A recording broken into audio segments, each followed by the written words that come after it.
Wilayah di ibu kota Jawa Tengah belum sepenuhnya terbebas dari jalan berlubang. Beberapa titik ruas jalan Pantura seperti di Jalan Kaligawe misalnya, terdapat 1000 lubang yang mengancam keselamatan para pengguna jalan. Kondisi jalan yang berpasir dan penuh kerikil seolah menjadi kombinasi yang tepat untuk mengancam keselamatan masyarakat yang melintasi jalan tersebut. Ketakutan akan jatuh dari kendaraan tak bisa dihilangkan dari benak pikir para pengendara ketika melintas di jalan itu. Meski di pinggir jalan terdapat papan bertuliskan peringatan hati-hati jalan rawan lubang, sejumlah pengendara terkadang tak ngeh ketika melintasi jalanan karena pengendara perlu ekstra fokus dan berhati-hati, bahkan hingga rajin berdoa ketika melintasi jalur 1000 lubang. Tak sedikit para pengendara yang mengeluh ketika melewati jalur tersebut. Bahaya melewati jalan itu lebih terasa saat matahari mulai terbenam. Di malam hari tulisan peringatan sudah tak lagi terlihat kedua mata. Begitu pula kondisi jalan yang berlubang menjadi susah untuk dihindari. Minimnya pencahayaan terkadang menyebabkan pengendara yang asing dengan daerah itu seringkali memacu kendaraannya dengan cepat.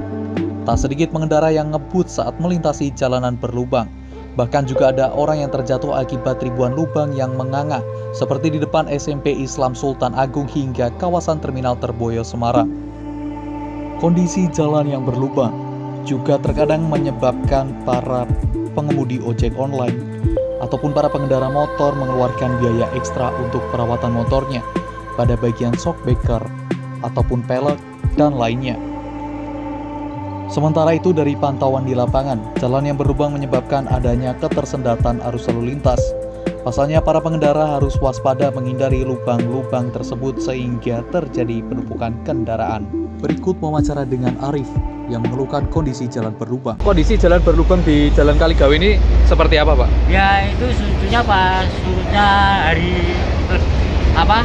banjir itu jalan itu membahayakan mas, soalnya lubang-lubang ditambah aspal langsung meledak lagi, langsung lubang kecil main besar.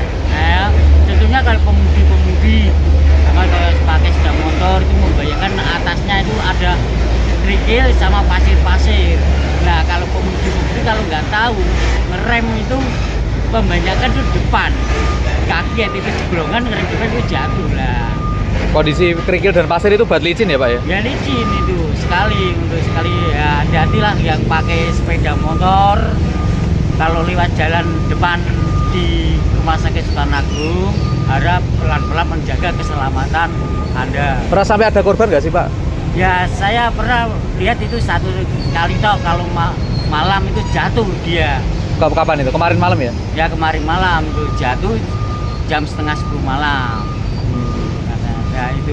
Selain membahayakan itu merusak kendaraan nggak sih, Pak? Ya anak merusak mas. Saya lupa-lupa. Contohnya kayak nggak kendaraan, mobil pun pakai ya airnya bergoyang-goyang, lalu muatan berat seperti bisa truk apa itu kalau nggak tahu ya bisa melimpang. Kalau kondisi seperti ini juga bikin macet nggak, Pak? Ya itu macetnya macet mas. Gitu. Apalagi sini terkenalnya Pantura. Itu macet. Jam kerja jam sibuk itu macet. Siapa, Pak? Muhammad Taroni. Apa? Ya kalau jalan kondisi ini ya itu kalau jalan itu susah, banyak banyak jeblongan, nanti kalau enggak kita waspada kan mesti jeblok bisa jatuh gitu. Ketakut nggak, Pak, kalau lewat jalan berlubang seperti ini? Ya takut. Apalagi kalau malam hari itu udah kelihatan. Ini sudah bisa jeblok langsung jatuh itu ya.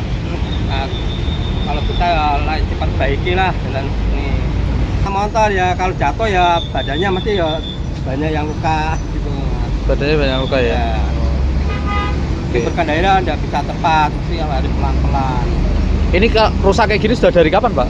Ya sejak banjir kemarin. Sejak banjir kemarin ya?